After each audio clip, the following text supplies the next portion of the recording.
आज व्यू 360 में अमेरिका, बरतानिया और फ्रांस की सलामती काउंसिल की जानिब से मसूद अजहर को दहशतगर्द करार दिलाए जाने की एक और कोशिश। पाकिस्तान की माशी परेशानियां एक बार फिर नजर में। एक तरफ स्टेट बैंक के खदशात, दूसरी जानिब IMF की शराइत। और अमेरिका में जानवरों के भी हुकूक का तहफ़्फ़ुज़ यकीनी बनाने के लिए किए जाने वाले इक़दामात। वॉइस ऑफ अमेरिका के वाशिंगटन स्टूडियोज में खुशामदीद। आप देख रहे हैं व्यू 360। मैं हूं असदुल्लाह खालिद। 15 अरकान पर मुश्तमिल अक़वाम मुत्तहिदा की सलामती काउंसिल के सामने अमेरिका ने कालादम दहशतगर्द तंजीम जैश ए मोहम्मद के सरबराह मसूद अजहर को ब्लैकलिस्ट करने की एक करारदाद का मुसव्वदा पेश किया है। इस नौइयत की करारदाद 2 हफ्ते कबल भी पेश की गई थी, जो चीन की तरफ से उस मामले में मजीद वक्त मांगे जाने के बायस मंजूर नहीं हो पाई थी। इरम अब्बासी इस वक्त हमारे साथ मौजूद हैं, उनसे हम जानते हैं कि इस करारदाद की तफसीलात हैं क्या। जी इरम, क्या डिटेल्स हैं इस करारदाद की? इस दफ़ा क्या मुख्तलिफ है जो लास्ट टाइम जिस पे चीन ने टाइम लिया था? असद अपना वही मौक़िफ़ अमेरिका, बरतानिया और फ्रांस ने दोहराया है। करारदाद के मसवदे में यही कहा गया है कि मसूद अजहर के असासे मुंजमद किए जाएँ, उनको दहशतगर्द करार दिया जाए ताकि असलहे की ख़रीदो फ़रोख्त वो ना कर पाएँ, और तीसरा ये कि उन पर सफरी पाबंदी आयद की जाए। यही मसवदा है जो कि सफारतकारों में सर्कुलेट किया गया है बुध को। और साथ ही साथ ये भी कहा गया, ये नहीं बताया गया कि इस पर वोट कब होगा, इसकी कोई तारीख नहीं दी गई। इस मामले में जो हमने रिएक्शन देखा है इरम, वो हम सुन लेते हैं। पहले पाकिस्तान की दफ्तर खारजा की जानिब से इस पर रद्द-ए-अमल आया है, और ख़ास तौर पे अगर हम इस रद्द-ए-अमल पे बात करें जो इस कोशिश पे कि जहाँ पे जैश ए मोहम्मद के सरबराह मौलाना मसूद अजहर को दहशतगर्द करार देने के हवाले से बात की गई है। ऐसा वो लोग listing is a purely technical issue. Listing एक खालिसतन तकनीकी मामला है और इस पर गौर फिक्र के लिए मुनासिब जगह UN सिक्योरिटी काउंसिल की 1267 सैंक्शंस कमेटी है। हमें अफसोस है कि अक़वाम मुत्तहिदा की सिक्योरिटी काउंसिल में एक ऐसे वक्त में ये करारदाद पेश की गई है जब ये मामला 1267 सैंक्शंस कमेटी की ज़ेर गौर था। इस मकसद के लिए कायम तरीक़ेकार को नजरअंदाज करके की जाने वाली कोशिशों से 1267 रजीम कमजोर होगा। हम इस इशू को 1267 कमेटी में पुरअमन अंदाज से हल करना चाहते हैं through consultations and respect for member states. Iram, reaction जो अभी आया है पाकिस्तान की तरफ से, चाइना ने भी रिएक्शन दिया है और मोरलेस दोनों का एक ही रिएक्शन है। आपकी क्या अंडरस्टैंडिंग है? ये 1267 पे खास तौर पे जो बात हो रही है, जो कि एक कमेटी है जो इस हवाले से पाबंदी लगाती है, जी बिल्कुल असद, चीन की जो फॉरेन मिनिस्ट्री है उसके स्पोक्स पर्सन ने कहा है कि बेसिकली ये जो इकदाम किया गया है ये चाइना की या उसके साथ जो होने वाली अंडरस्टैंडिंग है, जिसमें ये कहा गया था कि इस करारदाद पर गौर किया जाएगा, मुज़ाकरात से बातचीत की जाएगी, उसके खिलाफ है। साथ ही साथ चीन ने यह भी कहा है कि ये इकदाम उठाकर अमेरिका ने सलामती काउंसिल की जो कमेटी है 1267 जिसका आपने जिक्र किया, उसको अंडरमाइन किया है, उसको जो है उसकी अथॉरिटी को कम किया है। उस कमेटी के बारे में आपने पूछा है तो हम बताते चले अपने सामीन को कि ये वो कमेटी है जो कि 1999 में बनाई गई थी, और इसका मकसद ये था, रेजोल्यूशन 1967 पास हुई और उसी के तहत कमेटी बनी जिसका मकसद ये था कि तालिबान के जो रहनुमा हैं उन पर सफरी पाबंदी आयद की जाए, उनके असासे मुंजमद किए जाए। साथ ही साथ फिर ये हुआ कि वक्त गुजरने के बाद इसका दायरा कार वसी कर दिया गया, और अब ये कमेटी जो है हर उस शख्स के बारे में, हर उस तंजीम के बारे में जिसको सलामती काउंसिल में मुतफ़क़े तौर पर दहशतगर्द करार दिया जाता है, उसके असासे मुंजमद करती है, उस पर सफरी पाबंदी आयद करती है। तो अलकायदा से स्टार्ट होने वाला ये जो सफ़र है वो काफ़ी हद तक एडवांस हो चुका है। इरम अब्बासी हमारे साथ थी। मज़ीद बढ़ते हैं आगे, और ख़ास तौर पे जो दहशतगर्द की फाइनेंसिंग के हवाले से बात होती है, फाइनेंशियल एक्शन टास्क फोर्स से मुंसलिक एशिया पैसिफिक ग्रुप के एक वफ़द ने आज पाकिस्तान में अपना 3 रोज़ा दौरा मुकम्मल कर लिया है।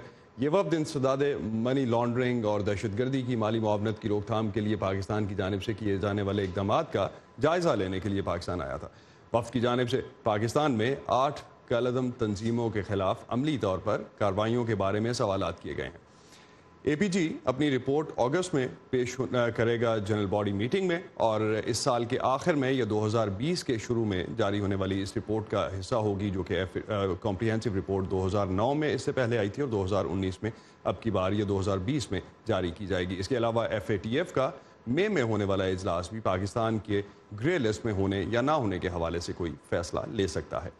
स्टेट बैंक ऑफ पाकिस्तान की मईशत के लिए माली साल 2019 की दूसरी सहमाही रिपोर्ट जारी की गई है।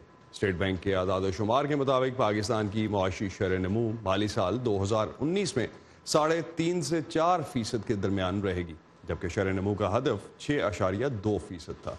महंगाई की शरह का तनासुब 6% के हदफ के मुकाबले में 7.5% तक जाने की तवक्को है, जबकि मालियाती खसारा 4.9 से बढ़ाकर 7% तक किए जाने की पेशगोई की गई है। दरामदात और बरामदात का अगर हम जायज़ा लें तो उसके हदफ में भी कुछ चेंजेस हुई हैं। जो हदफ थे उसके अगेंस्ट जो अब रिवाइज्ड प्रेडिक्शंस आई हैं उसमें कुछ चेंजेस की गई हैं। स्टेट बैंक ऑफ पाकिस्तान की जानिब से 58.5 अरब डॉलर्स की दरामदात अब 54 से 56 अरब रहने की तवक्को है। बरामदात तकरीबन 28 अरब डॉलर्स के मुकाबले में 25.5 से 27 अरब डॉलर्स रहने की तवक्को है, जबकि माली साल 2019 में रेमिटेंसेस यानी बैरून मुल्क मुकीम पाकिस्तानियों की तरफ से पाकिस्तान भेजे जाने वाला ज़र तरसीलात ज़र 21.2 अरब डॉलर्स के मुकाबले में 20.5 से 21.5 अरब डॉलर्स रहने का इम्कान है। आसान अल्फाज में कहा जाए तो महंगाई भी बढ़ेगी, बेरोज़गारी में भी इजाफा होगा और पाकिस्तान की पहले से मौजूद मुआशी मुश्किलात जो हैं उनमें और इजाफा होगा। ये कहना है नटशल में स्टेट बैंक ऑफ पाकिस्तान की रिपोर्ट का।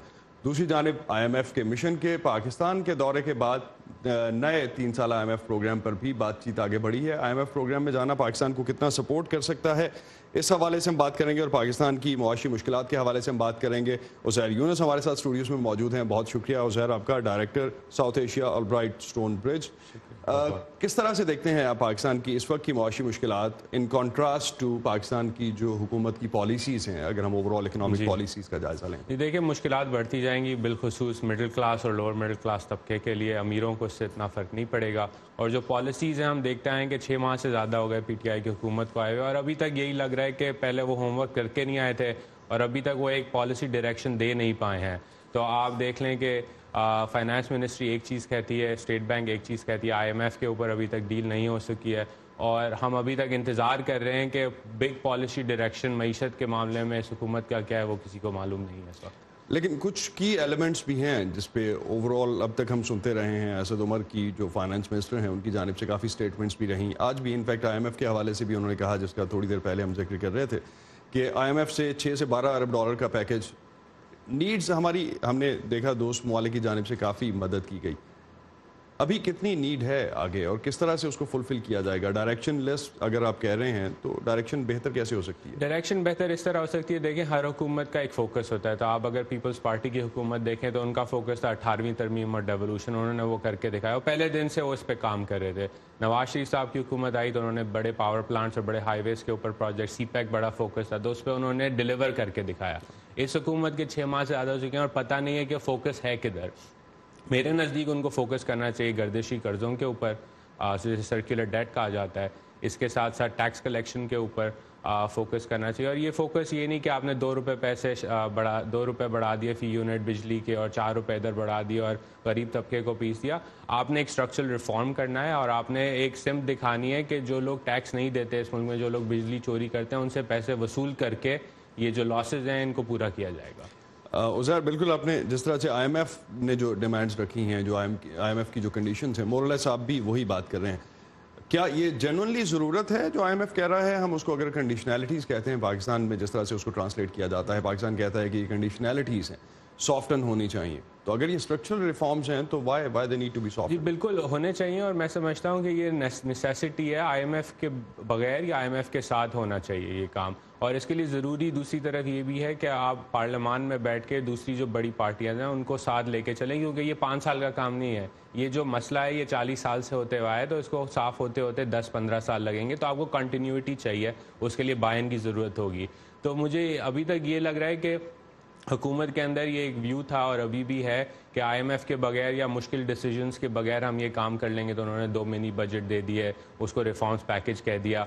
लेकिन ये जो मिनी बजट थे ये टैक्स कट था अमीरों के लिए, इससे गरीब तबके को कुछ फ़र्क नहीं पड़ा।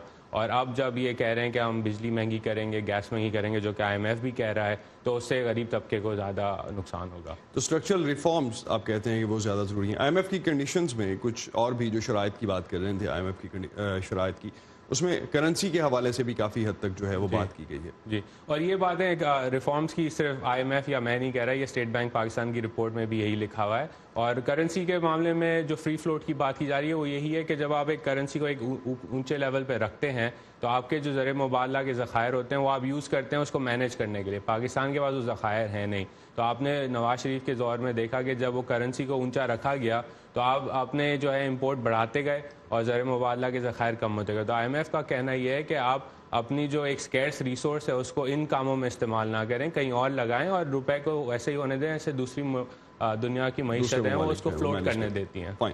سر لاسٹ پہ ایک چیز ایکسپورٹس کے حوالے سے, چونکہ جب بھی ہم روپے کو مینیج کرنے کی بات کرتے ہیں ساتھ ہی کہا جاتا ہے کہ ایکسپورٹ پہ بھی اس کا اثر پڑتا ہے. ایکسپورٹ میں ہم کہاں کھڑے ہیں؟ اتنا ریلیف بھی دے چکی گورنمنٹ, کافی حد تک انسینٹیوائز بھی کیا گیا, کچھ رزلٹ نظر نہیں آیا. کچھ رزلٹ نظر نہیں آئے گا, اور اس کی وجہ یہ ہے کہ جو آپ کا ایکسپورٹ کا طبقہ ہے وہ رینٹ سیک کرتا ہے, وہ کہتا ہے کہ آپ ہمیں بینیفٹس دے دیں لیکن ڈیلیور وہ کر نہیں پاتا. تو آپ ابھی دیکھیں کہ جب ان کے بینیفٹس دیے گئے اسی ٹائم پہ بنگلہ دیش میں لیبر کی جو کاسٹ ہے وہ 50% بڑھی ان کے ایکسپورٹ سیکٹر میں. اس کے باوجود بنگلہ دیش کی جو ایکسپورٹ گروتھ ہے same according to the state bank, یہ میں نہیں کہہ رہا, پاکستان کی فلیٹ تھی 0% تھی, بنگلہ دیش کی 5 سے 6% تھی. تو آپ دیکھ لیں کہ بنگلہ دیش جہاں لیبر کو 50% زیادہ پیسہ دیا جا رہا ہے وہ 5% سے گرو کر رہا ہے اس کا ایکسپورٹ, اور پاکستان میں جہاں صنعت کار کہہ رہے تھے کہ بہت زبردست پیکیج ہے وہاں وہ گروتھ نہیں دکھا سکے.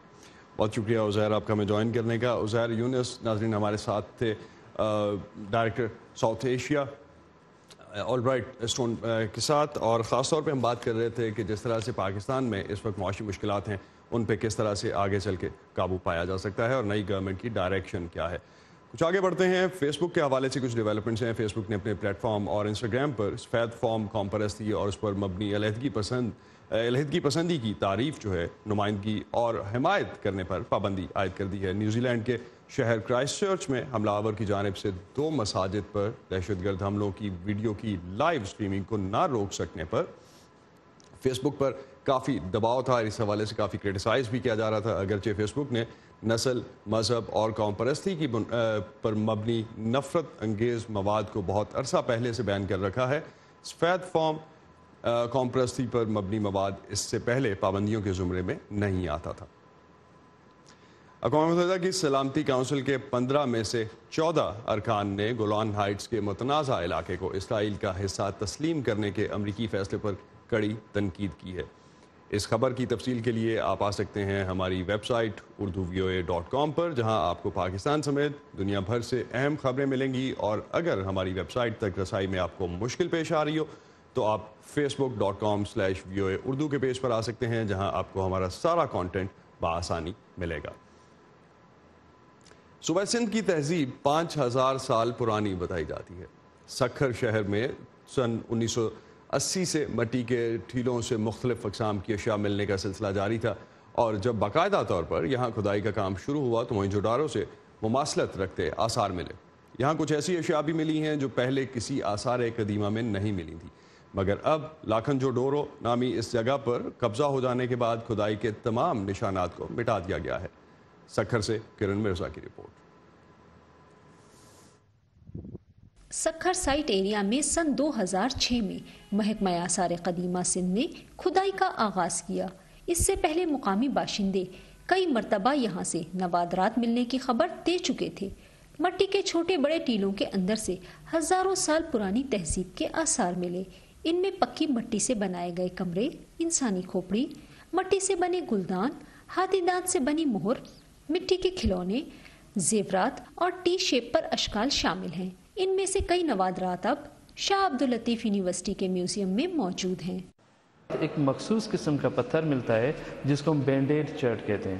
وہ یونیک ہے انڈس سویلائزیشن میں, وہ کہیں سے نہیں ملا اور صرف روڈیل سے ملا ہے. اگر ہم نیچے کی کھدائی کریں تو شاید ہمیں کچھ ایسے شواہدات ملیں جسے ہم کہہ سکیں کہ یہ موہنجو داڑو کی سے پرانی سیٹلمنٹ ہے. چند سال قبل لاکھنجو دڑوں پر کچھ بااثر افراد نے قبضہ کر لیا اور یہاں ملنے والے آثار کو ایک بار پھر منو مٹی تلے دبا دیا گیا. سکھر کی انتظامیہ کا کہنا ہے کہ وہ اپنی ذمہ داری سے غافل نہیں. ڈیفینیٹلی ہم ریموو کریں گے انکروچمنٹس کو, اور جو لوگ اس کوتاہی کے یا اس میں انوالومنٹ کے مرتکب پائے گئے उनके खिलाफ एक्शन होगा कानून के मुताबिक। लाखन दड़ों को महफूज करके आसार कदीमा के माहिरीन, तालिब इल्मों और सयाहों के लिए ये जगह मालूमात का खजाना बन सकती थी, लेकिन इस वक्त ये सिर्फ मिट्टी का एक ढेर है। बहुत अफसोस हुआ, दिल देखकर खून के आंसू बह रहा कि ये सियाहती खजाना था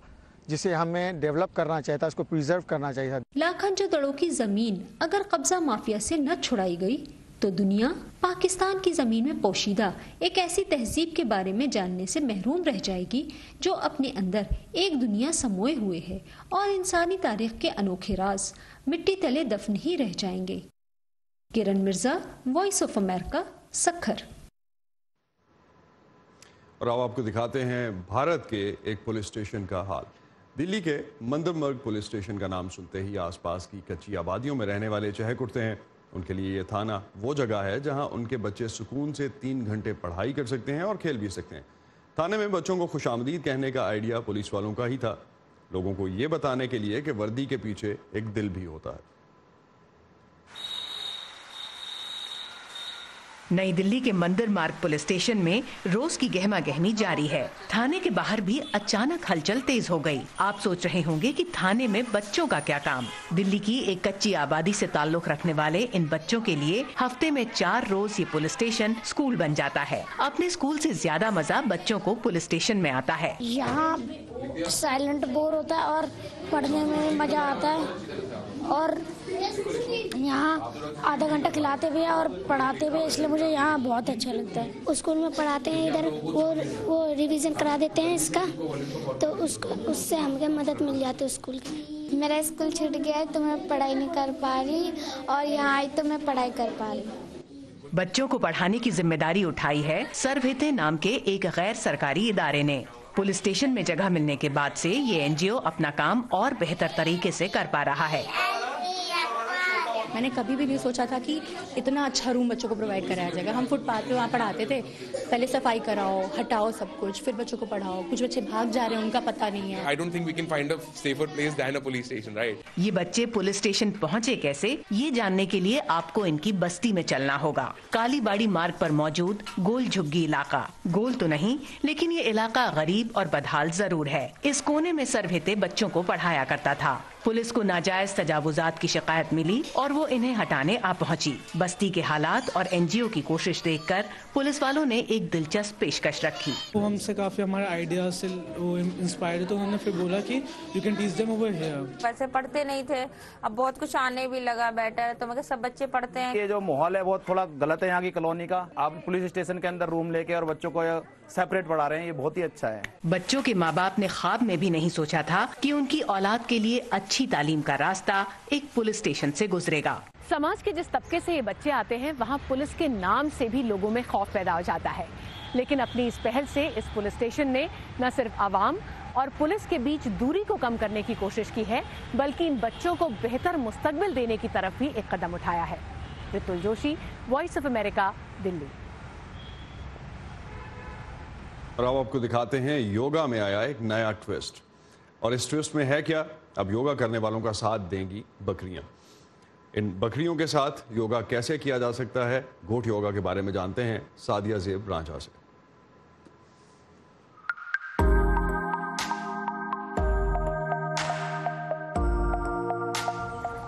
ये बकरियों का बाड़ा या गोट फार्म नहीं, बल्कि योगा क्लास है।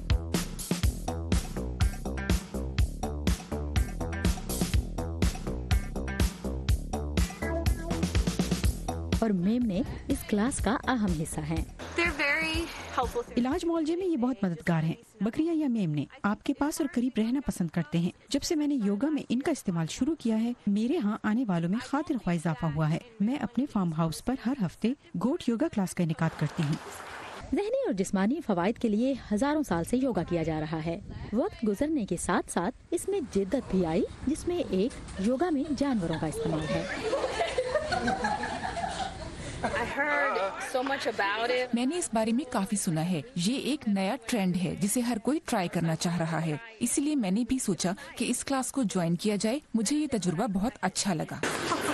बड़ों के साथ साथ बच्चे भी जानवरों की मोहब्बत में खींचे चले आए हैं। Tomorrow's my 9th birthday and I'm here because I like goats.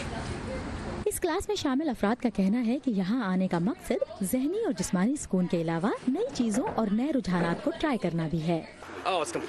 عام یوگا سے یہ بہت مختلف ہے۔ بہت اچھا لگتا ہے جب یہ میمنے آپ کے آس پاس ہوں اور آسمان پر بادل منڈلا رہے ہوں اور کمر پر بکری کے بچے مساج کر رہے ہوں۔ یہ بہت کول ہے۔